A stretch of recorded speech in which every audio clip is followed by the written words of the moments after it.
안녕하세요. 쉬지 않는 주둥아리 히미스타입니다. 오락가락하는 기억을 저장하는 팟캐스트 쉬지 않는 주둥아리에 찾아와 주신 여러분 환영합니다. 네, 이번 회차는 일단 박수와 환호로 시작을 한번 해보겠습니다. 와! 제가 언제였지?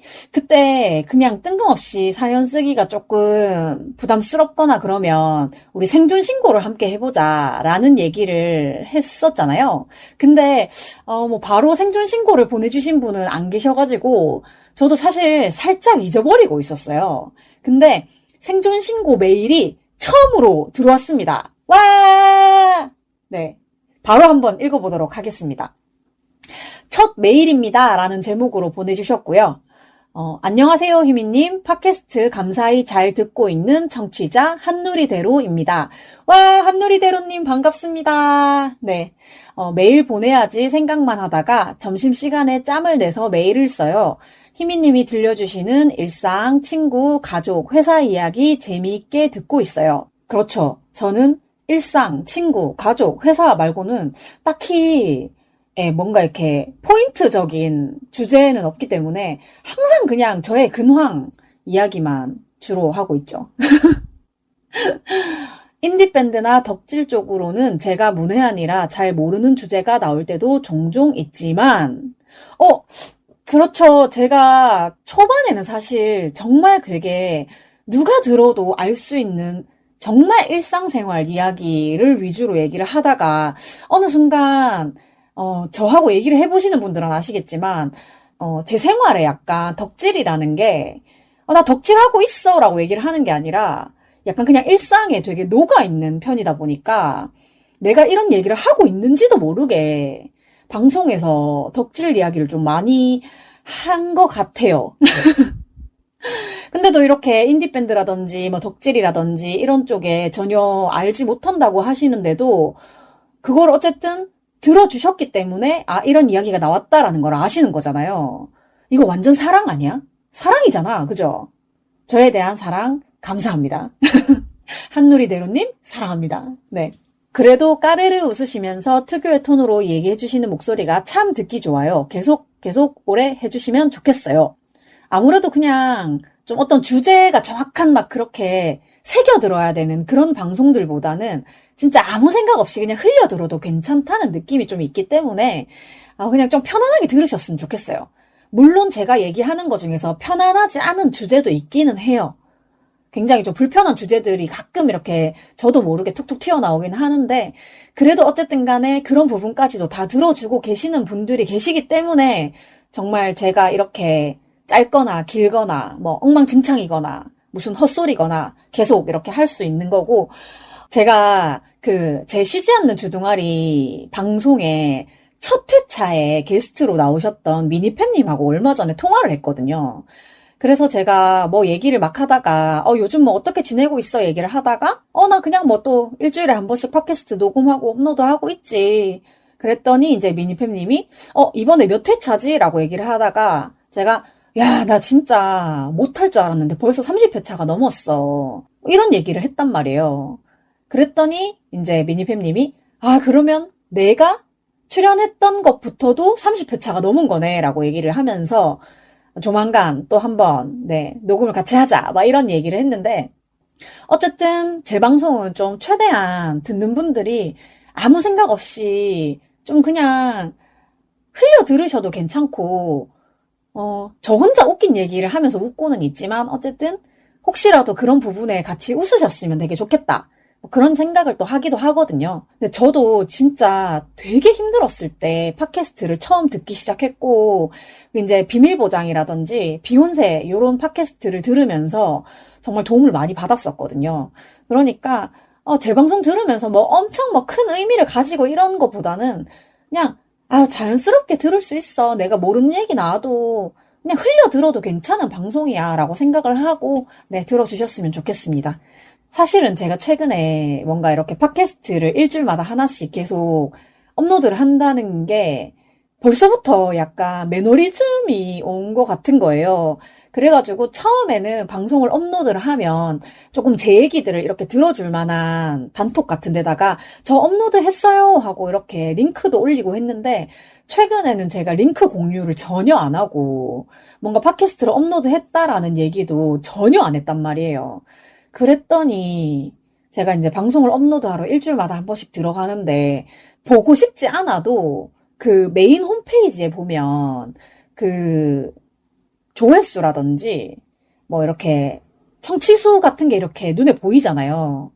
그래서 제가 링크 공유를 전혀 안 하고 있어서 그런지 아니면 제 방송이 드디어 이제 진짜 더 이상 들어줄 만한 게 아니라고 생각을 하셨는지 조회수가 엄청 없더라고요.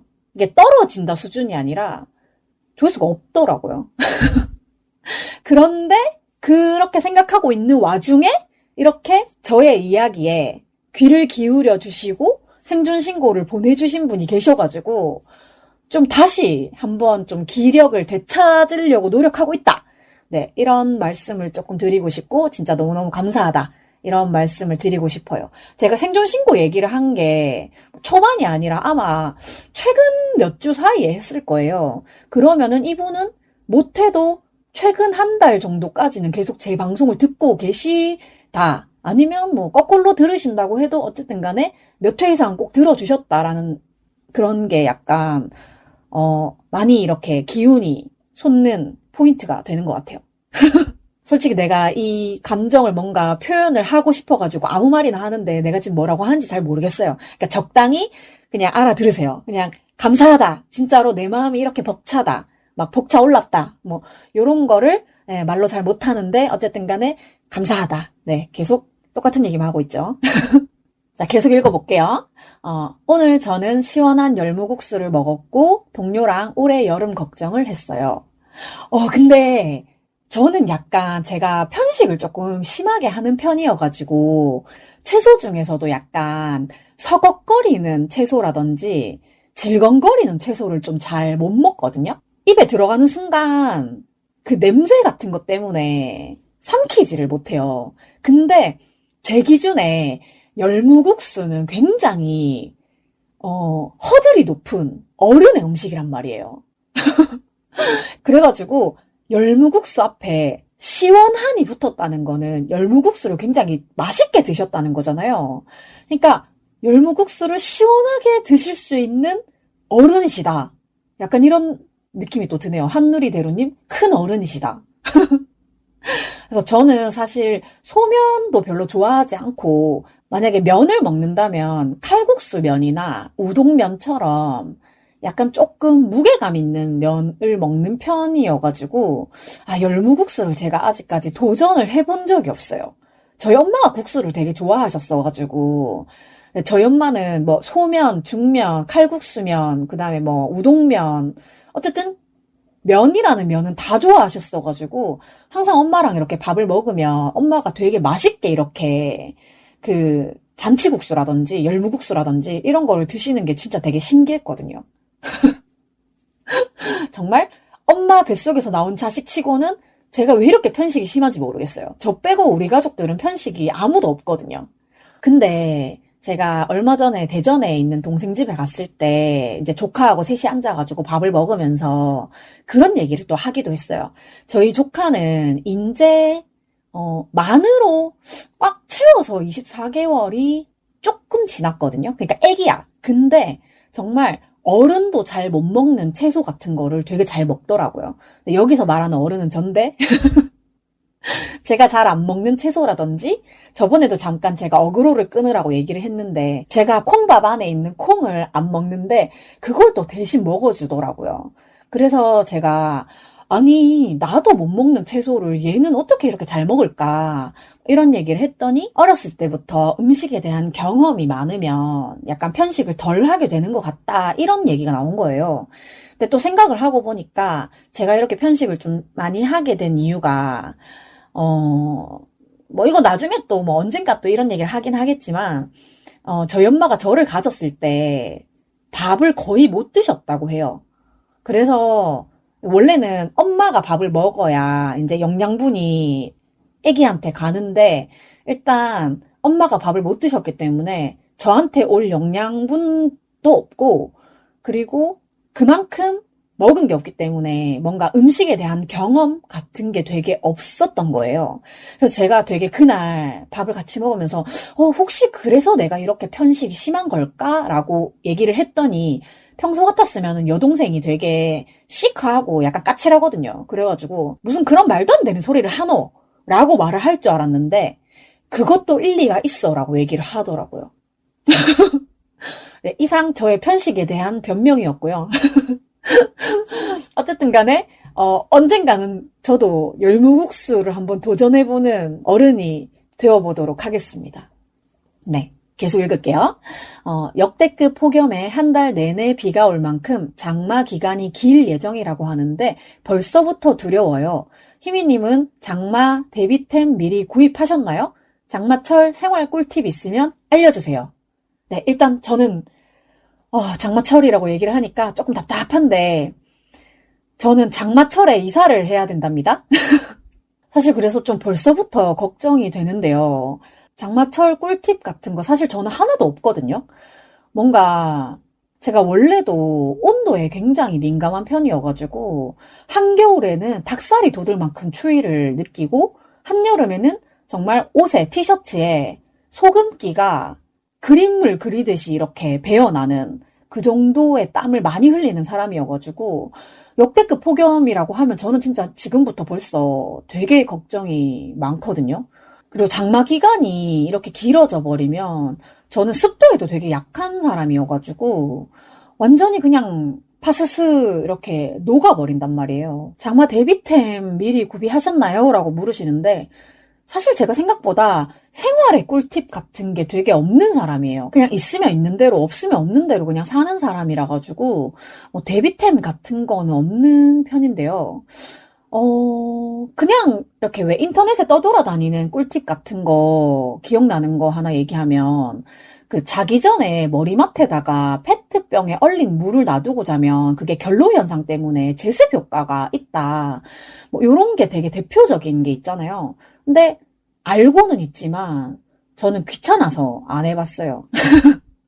네, 그냥 너무 꿉꿉하다 싶으면 에어컨 켜거나 선풍기 켜거나 뭐 그렇게 지내고 있는 편이고요.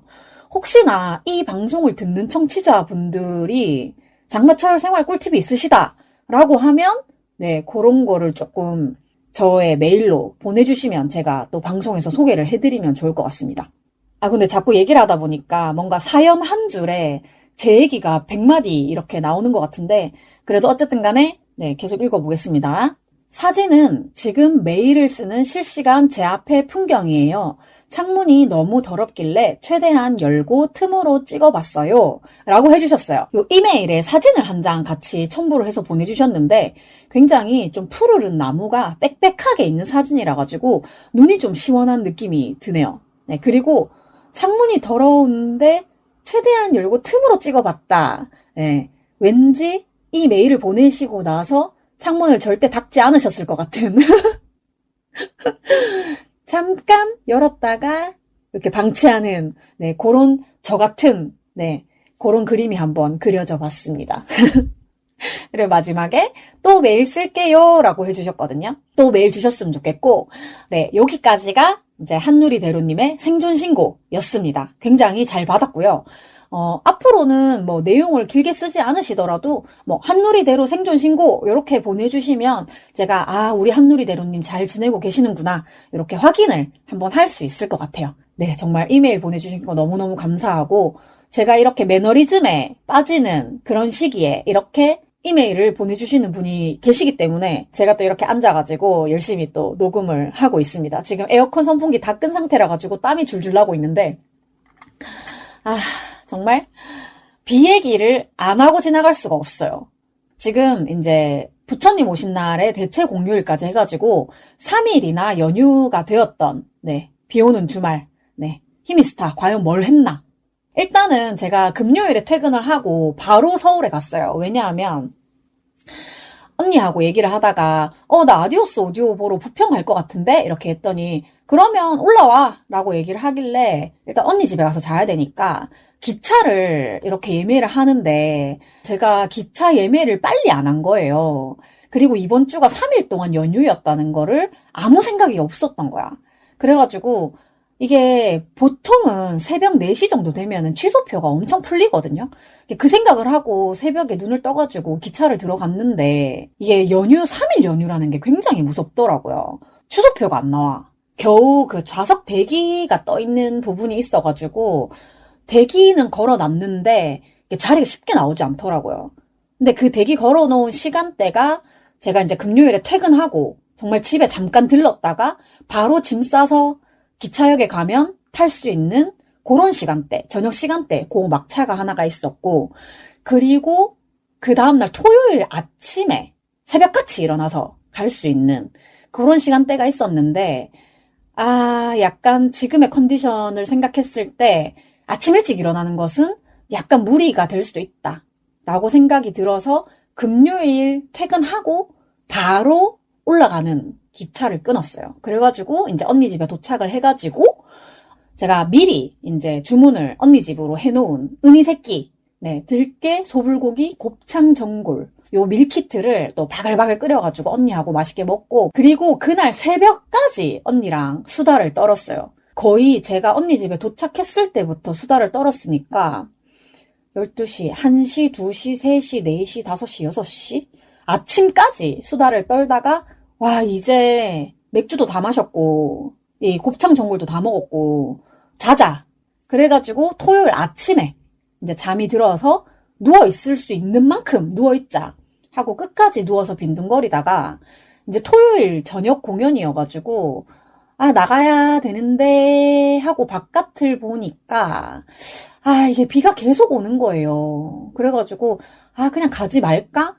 부평 가까운 데도 아니고 그냥 가지 말까 어쩔까 하다가 그래도 어쨌든 간에 제가 아디오스 오디오를 보러 서울에 올라온 건데 가야지 라고 생각을 하고 우산 쓰고 이렇게 부평에 저벅저벅 갔어요. 근데 결론적으로 얘기를 하면 허탕 쳤어요. 못 봤어요. 아디오스 오디오 못 봤어. 사실 이제 언니 집에서 나설 때 아디오스 오디오의 보컬인 마호 언니가 커피를 되게 좋아하셔가지고 이제 우리 언니가 G7 인스턴트 커피 있잖아요. 그거를 언니 갖다 주라고 이렇게 좀 챙겨 준 게 있었는데 그것도 못 주고 왔어요. 얼굴도 못 봤어요. 제가 20대 초반쯤이었나? 그때 이제 G7이 막 이제 한국에 들어와가지고 엄청 소문이 나고 있을 때쯤에 G7을 엄청 많이 사가지고 밴드맨들한테 이렇게 지퍼백으로 종류별로 이렇게 싸가지고 막 나눠주고 그런 적이 있었거든요. 이제 그때 생각이 나가지고 호정이 언니도 뭐 커피 좋아하시니까 이것 좀 같이 나눠 먹을까? 뭐 이렇게 생각을 하고 저희 언니는 항상 커피를 대용량으로 엄청 사는 편이어가지고 이거 이제 호정이 언니랑 같이 나눠 먹으면 좋겠다 라고 생각해서 나눠준 건데 일단은 가서 아디오스 오디오 그림자도 못 봤고요. 무대를 찾아서 갔더니 다음 팀이 하고 있었는데 실질적으로 다음 팀이었는데 제 입장에서는 앞에 팀인가? 라고 착각을 한 거예요. 그 팀이 나오고 아디오스 오디오가 나왔으면 좋겠다라는 참 말도 안 되는 생각을 했는데 아디오스 오디오의 팬들이 모여있는 그 단톡에 아디오스 오디오 끝났나요? 라고 물었더니 네, 아까 끝났어요. 라고 하더라고요. 결국에는 이제 못 봤고 트위터에다가 저의 그 개고생 스토리를 계속 이렇게 올리면서 마지막에 이제 개고생샷 하나를 올리고 집으로 귀가를 했습니다. 근데 저는 보통 뭐 홍대나 강남 이렇게 2호선 쪽을 많이 타다 보니까 1호선은 사실 기차역, 영등포역, 서울역 갈 때 말고는 특별히 갈 일이 없거든요. 근데 진짜 그날 왜 제가 늦었냐 하면 일단 비가 왔잖아요. 그래가지고 너무 일찍 나가서 그 비를 다 막고 있을 기력이 없는 거야. 그래서 아디오스 오디오가 그때 7시 20분에 무대에 올라간다고 공지가 되어 있어가지고 저는 한 7시쯤에 도착을 하게끔 시간을 맞춰서 나갔는데 이게 예상치 못하게 30분이 넘게 지하철을 못 탔어요. 그러다 보니까 이게 부평에 딱 도착을 했더니 8시가 다 된 거예요. 도대체 이게 무슨 일이냐. 일단 제가 1호선 부평 방면 열차라고 생각을 하고 지하철을 탔어요. 근데 이게 구로까지는 잘 갔어. 근데 제가 핸드폰을 만지다가 앞을 탁 쳐다봤는데 지금 여기 가산 디지털 단지역이라는 거예요. 그 서울 1호선을 좀 아시는 분들은 아시겠지만 같은 1호선인데 이렇게 뻗어 나와가지고 수원 방면으로 가는 게 있고 이렇잖아요. 근데 제가 지하철 타고 수원을 가본 일이 없어가지고 그냥 아무 생각이 없었던 거야. 부평이고 수원이고 간에 그냥 다 1호선이라고 생각했지. 이렇게 갈라진다는 생각을 전혀 못하고 탔는데 어쨌든 그래도 한 코스 지난 상태에서 깨달아서 다행이지. 더 멀리 갔으면 진짜 돌아오기 힘들었을 거다라고 생각을 하고 가산 디지털 단지에서 내려가지고 구로 방면으로 다시 탔어요. 그래가지고 구로 방면에 가서 다시 부평 방면으로 가는 지하철을 타려고 플랫폼에 서 있었단 말이에요. 그래서 이제 제가 쓰는 지하철 어플을 켜가지고 지금 현재 구로에서 부평 방면으로 가는 게 언제 오고 얼마나 걸리는지 도착 시간이 언젠지를 확인을 했더니 정말 다행스럽게도 조금 있다가 한 5분 뒤에 부평 방면으로 가는 게 온다고 되어 있었고, 그리고 도착을 하면 아슬아슬하게 7시 정도까지는 도착이 되는 시간표였어요. 그래가지고, 다행이다. 한 코스를 잘못 탔지만, 어쨌든 간에 돌아왔을 때 시간이 여유가 있다. 그래서 다행이다. 라고 생각을 하고, 이제 핸드폰을 계속 만지면서 기다리고 있었는데, 아니, 이거 웬걸? 제가 서 있는 플랫폼에서 계속 그 왜 지하철 들어올 때 띠리리리리리 이렇게 알람 하는 거 있잖아요. 그 소리가 안 들리는 거예요. 근데 내 주변으로 계속 사람들은, 기다리는 사람들은 계속 늘어나고 있고, 열차가 플랫폼으로 들어온다는 안내 방송은 전혀 안 나오고, 시계를 보니까 10분이 지났어. 그래가지고 일단은 지하철 어플에서 알려준 그 시간보다는 한참 지난 시간인 거예요. 그래가지고, 이제 뭐지? 괜히 이제 막 불안하기 시작하고, 그랬는데, 기다리다 보니까 사람이 진짜 많아졌는데, 시간도 한 20분 정도가 더 지난 거예요. 그래가지고, 지하철 어플을 계속 검색을 해보는데, 어플에서는 5분마다 지하철이 오는 걸로 되어 있어요. 그래서, 지금도 들어와야 되는 건데, 안 들어오는 거야. 그래가지고, 결국은, 제가 원래 지하철을 탔어야 했던 시간보다 30분이 더 넘은 상태로 지하철을 탄 거예요. 그러니까 부평역에 도착을 한 게 거의 7시 40분, 50분? 이쯤이었어요. 그래가지고 거의 8시 다 돼가지고 도착을 해가지고 이제 그 공연 장소를 찾아가야 되잖아요. 근데 저는 또 처음 가보는 곳이고. 그래서 지도 어플을 켜고 그 문화의 거리였나? 그거를 검색해서 이렇게 막 가는데 보통 밴드 공연을 하면 이렇게 좀 사운드가 빵빵 터져야 되는데 어디에서도 음악 소리가 안 들리는 거예요. 오히려 그냥 어떤 가게에서 나오는 아이돌 노래 이런 것만 들리고 밴드 사운드가 전혀 안 들려가지고 진짜 너무 당황했어. 근데 어떻게든지 해가지고 뭔가 이렇게 불빛 같은 거 많이 달려있고 이런 데가 왠지 축제 현장일 것 같아가지고 글로 찾아서 무대를 찾아갔어요. 정말 무대를 찾아가니까 8시가 되더라고. 그래가지고, 내가 보러 간 아디오스 오디오는 일단 무대에 없었고, 다른 팀이 올라가 있었는데, 단톡에다 물어보니까 아디오스 오디오는 끝났다고 하고, 그래도 나는 얼굴은 좀 보고 가고 싶잖아. 아쉬운 마음으로, 이제 보컬 언니한테 전화를 해가지고, 언니 어디에요? 이랬더니, 우리 정리하고 잠깐만 이러고 지금 잠깐 끊자 이렇게 하고 끄는 거예요. 그러니까 주변에 소리 같은 걸 들어보니까 약간 이제 정리를 하고 있는 중이어서 비도 오고 막 이러니까 빨리빨리 정리해서 넣어야 되잖아요. 그래가지고 전화기 붙들고 있을 그것도 아니어서 그냥 끊었고, 그러고 한 10분, 15분 정도 이렇게 더 서성거리다가 저는 제가 보러 간 팀이 아니면 사실 다른 팀 관심 없거든요. 저의 덕질은 약간 내가 좋아하는 것만 본다 이런 거 있어가지고 무대에서 공연을 누가 하고 있든지 말든지 간에 나는 일단 내가 보러 온 사람이 중요해가지고 그냥 서성거리고 있다가 비도 계속 오고 비를 좀 맞은 상태였어요. 우산은 쓰고 있었는데 그냥 그 느낌 자체가 좀 많이 축 젖은 그런 느낌이어가지고 이제 언니한테 다시 전화해서 나 이제 가야 되니까 혹시 얼굴 볼 수 있는지 물어보려고 전화를 했는데 막 거기도 지금 장난이 아닌 거야. 그냥 막 악기도 다 차에다 실으러 가야 되는데, 지금 비도 오지, 막 이동도 쉽지 않지 이러니까 거기도 약간 멘붕인 것 같아가지고, 아, 진짜 언니 얼굴 한번 보고 가려고 했는데 아쉽다 하고, 이제 다음에 봐 하고, 이제 전화를 끊고, 이제 저는 부평역으로 다시 돌아와서 언니 집으로 다시 왔죠. 근데 제가 이제 부평역 딱 내렸을 때 제일 먼저 눈에 보인 게 캔모아가 있더라고요. 근데 뭐 제가 부평을 다시 안 갈 거긴 하지만 최악이었어 진짜. 네. 그래도 저는 조만간 경주 캔모아를 갈 것 같습니다. 아마도. 아, 그리고 저의 가장 최근 근황. 뭔가 이거는 굉장히 중요한 그 계획 중에 하나여가지고 일단 제가 지금 사는 원룸 계약 연장을 안 한다고 주인집에 말을 했습니다. 이게 제가 갖고 있는 계약서에는 기한 만료 1개월 전에 재계약 의사를 밝힌다라고 써있긴 했었는데 최근에 그 저희 언니도 그렇고 전세 갱신 같은 거를 좀 알아보다 보니까 2달이라는 얘기를 들었던 기억이 나가지고 제가 약간 요런 데 조금 예민해가지고 혹시나 모르니까 조금 넉넉하게 이런 게 있거든요. 그래가지고 계약 종료 2달 하고도 하루 전에 네, 집주인한테 문자를 보내가지고 확인을 했어요.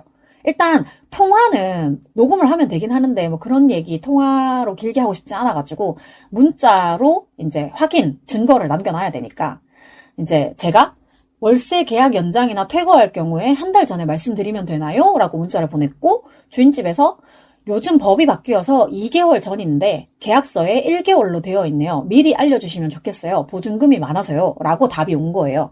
그래서 나는 그냥 어차피 여기에 더 살 건 아니었는데 언제 말을 해야 되는지가 중요했던 거예요. 왜냐하면 나 계약 연장 안 할 거예요 라고 말을 하는 순간부터 서먹해지기 때문에 나는 어지간하면 한 달 전에 얘기를 하고 싶었는데 2달 전에 얘기를 해달라고 해가지고 제가 이제 답장으로 그럼 계약 연장 안 하는 걸로 할게요 하고 주인도 알겠습니다. 이렇게 하고 문자를 마쳤는데 사실은 3천만 원 되게 큰 돈이죠. 근데 제가 최근에 이제 이사 갈 집을 알아보면서 3천만 원 가지고 할 수 있는 일이 하나도 없더라고요. 전세로 3천만 원 택도 없고요.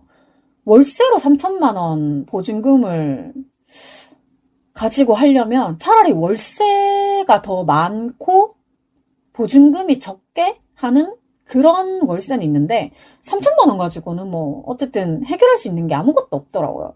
저 같은 경우에는 이 3천만 원도 없어가지고 엄마가 남겨주신 유산으로 겨우 맞춰가지고 정말 끌어모아서 3천이 최선이었거든요. 근데 또 이제 퇴사하고 나면은 제가 이사를 갈 지역이랑 또 구체적인 동네를 또 알아봐야 되는데 요즘도 좀 가끔 누워가지고 네이버 부동산을 봐요. 근데 일단 저는 지금 심적으로 조금 많이 위축된 상황이라 가지고, 좀 긍정적으로 만날 수 있는 사람이 좀 많은 곳이거나, 아니면 제가 또 편하게 다닐 수 있는 그런 장소가 있는 데로 가고 싶었거든요. 제가 사실 고향도 아닌 대구에서 이렇게 5호 극장 같은 좋은 공간이 있어가지고 조금 많이 의지를 하고 그런 게 또 있었는데, 이번에는 아마 제가 대구를 떠날 것 같습니다. 제가 계속 방송에서 서울, 대전, 광주, 부산 뭐 이런 얘기를 했었는데, 사실은 지금 거의 지역은 정해진 상태고요. 다만 그 지역으로 가려면 삼천이 택도 없기 때문에 좀 여러 가지 방법을 생각을 해보고 있는 중이에요. 일단은 제가 생각해보고 있는 지역의 동네를 2군데를 알아보고 있어요. 2군데만. 왜냐하면 제가 너무 여러 가지를 펼쳐놓으면 한 가지도 제대로 못하기 때문에 2군데로만 딱 줄여가지고 보고 있고, 그 중에 한 군데는 아까 제가 말씀드린 것처럼 긍정적인 이야기를 좀 많이 나눌 수 있는 그런 사람이 있는 지역 동네고요. 또 한 군데는 또 아까 제가 말씀드린 것처럼 제가 편안하게 오갈 수 있을 만한 장소가 있는 그런 데예요. 그래서 한 군데씩을 알아보고 있고 2곳을 알아보니까 비슷한 가격대에 비슷한 사이즈가 나오긴 하더라고요. 그래서 일단은 둘 중에 어디가 더 괜찮은 원룸, 원룸 이상은 나오지 않아요. 그래서 둘 중에 어느 곳이 조금 더 나은 조건으로 나오느냐. 그리고 제가 주차가 되게 중요한 부분이어가지고 제가 한 달 전쯤에 미리 어떤 그 지역에 계시는 공인중개사 분한테 저는 이런 조건을 구하고 있고 저의 특이사항은 이런 거고 가장 중요하게 생각하는 것은 위생, 안전, 주차입니다. 라는 얘기를 드렸었거든요. 근데 이제 제가 예산을 얘기를 드리니까 그 금액에 그거는 잘 맞추기 힘들다. 라고 얘기를 하셔가지고, 그래도 제가 차는 버리고 갈 수가 없어요. 어떻게 보면 제가 전에 잠깐 그냥 차 얘기하면서 흘러가는 얘기로 했는데, 제가 지금 타는 소나타가 제 생명을 구해준, 생명을 구해줬다기보다, 소나타였기 때문에 제가 죽지 않고 살았을지도 모른다. 야, 요런 경험이 한번 있다 보니까 차량이 반파가 됐는데 저는 다치지도 않았고 후유증도 없었고 그래가지고 어떻게 보면 이 소나타가 나한테 되게 운명의 차가 아닌가 이런 생각을 좀 해요. 그래가지고 우리 소나타 데리고 갈 거라 가지고 주차장이 없는 원룸이면 근처에 공영주차장이라도 한번 얻어가지고 예, 소나타 반드시 데리고 갈 생각입니다. 그리고 또 며칠 전에 그 청약홈이라는 홈페이지 어플에서 카톡이 왔길래 뭐지? 하고 봤더니 제가 언젠지 모르겠는데 제가 그 지역 알림 설정을 해놨더라고요. 그 외에 제가 청약홈에서 어떤 지역을 이렇게 설정을 좀 해놓으면 그 지역에 청약이 떴을 때 저한테 알림이 오는 그런 시스템인데 제가 글쎄 부산, 울산, 대구 요렇게 세 군데를 체크를 해놨더라고요. 아무래도 그때는 부산, 울산, 대구 중에 한 곳에 집을 얻고 싶었나 보죠? 그리고 네, 또 빠질 수 없는 직장 이야기 조금 해볼게요. 제가 지난주였나? 이제 좀 그냥 대놓고 직접적으로 저한테 네, 공격을 하겠다는 의지를 가지고 네, 저한테 이렇게 돌을 던지길래 제가 드디어는 직장 내 괴롭힘 사내 신고를 했습니다. 그날은 제가 출근하자마자 공격을 시작을 하더라고요. 최근에 이제 비밀보장 비보 쇼라고 해가지고 이제 송은이 김숙 언니가 하는 콘서트 공개 방송 그런 게 일정이 떴어요. 그래가지고 와 내가 진짜 비보쇼 하는 날까지 어떻게 기다리지? 이걸 어떻게 참지? 이러면서 막 두근거리는 마음으로 직장 제자리에 메모지에다가 제가 비보쇼라고 가운데 되게 크게 쓰고 양쪽에다가 가망시나쿠차 데키나이요 이렇게 적어놨어요. 근데 가망시나쿠차는 견뎌야지 약간 이런 느낌이고 데키나이요는 안 돼 약간 이런 느낌인데 저는 이거를 비보쇼를 어떻게 기다리지? 기다릴 수 없어 너무 가고 싶어 약간 이런 느낌으로 메모를 붙여놓은 거란 말이에요. 근데 제가 저번에도 말씀드렸지만 저 회사 가는 즐거움이 하나도 없기 때문에 이런 거라도 붙여놓고 보면서 마음을 약간 다잡아야 좀 살 수 있을 것 같은 거예요. 그래가지고 이렇게 제가 가끔 심심하면 일본어로 메모 같은 거 되게 많이 하거든요. 왜냐하면 일본어를 쓸 일이 없으니까 다 잊어버리기도 하고 이게 글씨도 계속 안 쓰다 보면 글씨가 되게 못생겨지잖아요. 글씨 쓰는 게 되게 어색해지잖아요. 그래가지고 일본어도 안 쓰다 보니까 일본어 글씨체가 정말 못생겨진 거야. 그래가지고 이런저런 이유 때문에 일본어로 가끔씩 메모를 하기는 하는데 그날은 제가 출근을 해가지고 이제 자재 준비하고 일하려고 딱 하고 있는데 갑자기 한 명이 저한테 희미야 니 그렇게 일본어로 써놓으면 우리가 모를 줄 알았나? 이렇게 말을 하는 거예요. 그리고 내가 무슨 얘기 하는지 또 번뜩 못 알아챘어. 그래가지고 네? 라고 했더니 니 일본어로 써놓은 거 뭔데? 이러는 거예요. 그리고 내가 이거 아무것도 아니에요 라고 얘기를 했더니 니 그렇게 일본어로 써놓으면 우리가 못 읽을 줄 알았지? 이러는 거예요. 그래가지고 내가 뭐라고 읽으셨는데 저한테 아침부터 이렇게 말씀하세요? 정말 말투가 딱 이랬다. 진짜. 내 앉은 자리에서 고개만 딱 돌려가지고 뭐라고 해석하셨는데 아침부터 저한테 이렇게 말하세요? 이렇게 말을 했어. 그랬더니 갑자기 그 사람이 약간 찌글 하면서 내가 뭐라고 해석하셨냐고요? 이랬어. 그랬더니 약간 뭐라고 해석했는지 말은 안 해주고, 니 그랬으면 우리가 모를 줄 알았나? 이 말만 계속 반복하는 거예요. 내가 해석을 해줬어요. 가망시나쿠차 견뎌야지. 데키나예요. 안 돼. 제가 지금 비버쇼를 기다리고 있는 마음을 적어놓은 건데 왜 문제 있어요? 이렇게 말을 했단 말이에요. 근데 그 사람들은 비버쇼가 뭔지도 모르고, 그러니까 자기들이 읽지 못하는 언어가 적혀 있으면 그거 다 욕인 줄 아는 거야. 그러니까 자기들이 나한테 한 짓이 있으니까 나도 자기들한테 뭔가를 할 거라고 생각을 했는 건지, 하여튼 아침에 출근하자마자 그 불화를 떨어가지고 제가 약간 그날 아침부터 일단 어쨌든 제가 공격을 정확하게 받은 거잖아요. 그 말투 자체가. 그래가지고 일을 하는데 손이 떨려가지고 일을 못했어요. 제가 보통 하루에 1000개 정도의 작업물이 나오는데 그날은 제가 오전에 손을 너무 떨어가지고 800개 정도밖에 못한 것 같아요.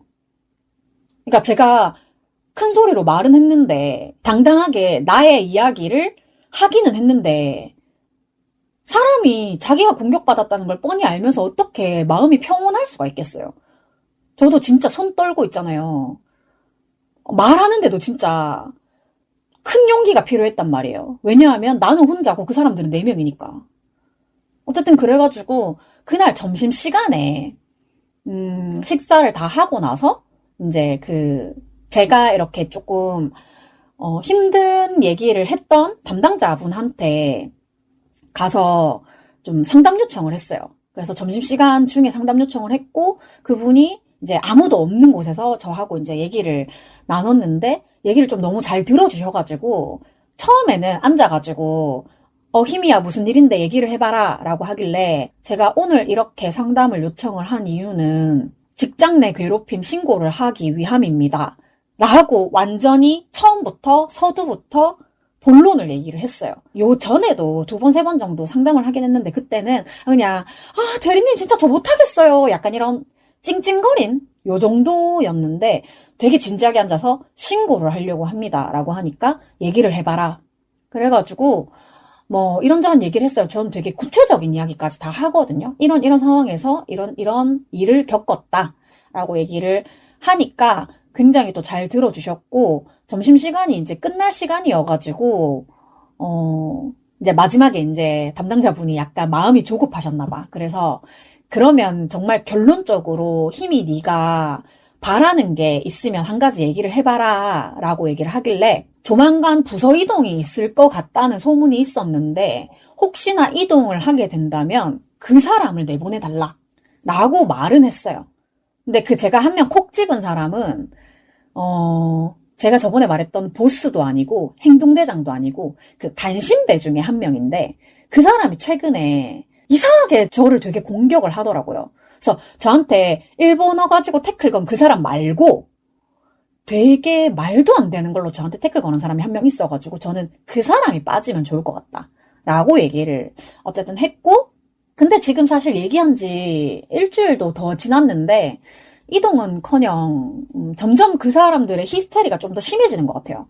근데 어차피 제가 진짜로 농담이 아니고 그냥 하는 말이 아니고 그러니까 스트레스 때문에 뭐 불면증도 더 심해지고 악몽도 꾸고 이런 수면 장애가 또 왔거든요. 그리고 뭐 정혈주기도 아닌데 네, 하혈을 이렇게 빡빡하는 네, 부정출혈도 겪고 있는 중이기 때문에 네, 방송이 나가고 있는 이번 주 정도까지 하고 아마 그만두게 될 것 같아요. 네. 근데 저의 이런 스트레스 상황이랑 비슷한 분이 한 분 사내에 계셔가지고 그분이랑 얘기를 하면 둘 다 증상이 너무 비슷해가지고 좀 하여튼 회사 자체가 문제인 건지 그렇더라고요. 근데 또 제가 이번 회사에서 직장 내 괴롭힘이라는 말을 좀 많이 쓰게 되면서 생각을 좀 해봤는데 제가 직장편에서 얘기했던 그 콘택트 렌즈 회사가 2차 가해를 제가 당한 거라는 거를 뒤늦게 알았어요. 이게 팀 관리자한테 말을 해서 해결이 안 되면 회사 총무팀에다가 얘기를 했어야 됐고 그게 안 되면 정말 노동부에다가 신고를 했었어야 됐는데 그때 저는 진짜로 그런 거를 생각을 할 수도 없을 만큼 좀 너무 소진된 상황이었어요. 물론 지금도 크게 다르지는 않는데 저를 괴롭히는 상대의 비율이 조금 달랐던 것 같네요. 지금 생각해보면 렌즈 회사에서는 총 20명 정도 되는 사람 중에 한두 명이 저를 괴롭혔던 거고, 지금 회사는 6명 중에 4명. 네, 4명이 저랑 등지고 있어요. 네, 비율이 확 달라지죠. 그리고 렌즈 회사에서의 그 한두 명은 저랑 입장이 좀 비슷했어요. 신입이었어요. 저보다 한 2-3달 정도 먼저 입사를 했고, 아마 자기 자리 지키기 바쁜 입장이지 않았을까. 근데 이번 회사에서 저를 괴롭히는 인물들은 전부 다 고인물들이고, 제가 공론화하기로 마음을 먹었을 때는 이게 고인물 수준이 아니라 썩은 물이다 라는 거를 깨달았기 때문이었던 것 같아요.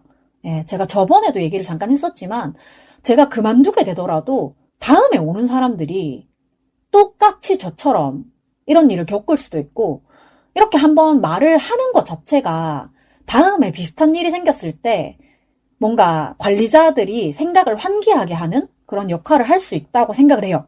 예, 제가 이번에도 담당자한테 이런 일이 있었다라고 말을 하기 전까지는 그 담당자분도 왜 자꾸 이 팀에 사람을 넣어놓으면 신입들이 계속 그만두는지 전혀 모르셨거든요.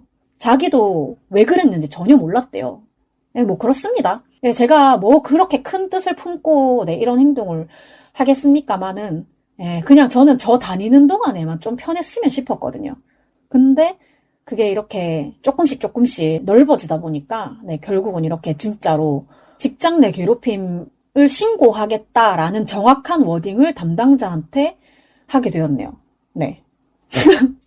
또 너무 좀 무거운 이야기여가지고 좀 약간 다른 얘기를 해볼까 하는데, 완전 다른 얘기는 아니고, 그 비보TV 채널에 어서오세요라고 송은희 CEO님이 게스트를 모셔가지고 인터뷰를 하고 뭐 그런 컨텐츠가 있거든요. 제가 지금 얘기하려고 하는 회차는 옥주현님이 나오신 회차인데, 옥배우님이 그 뮤지컬 레드북의 넘버라면서 한 소절을 불러주시는 게 가사가 너무 와닿더라고요. 그러니까 이제 가사가 너무 흥미로워서 검색을 좀 해봤는데, 일단은 제가 흥미를 느꼈던 그 넘버는 난 뭐지? 라는 제목의 넘버인데요.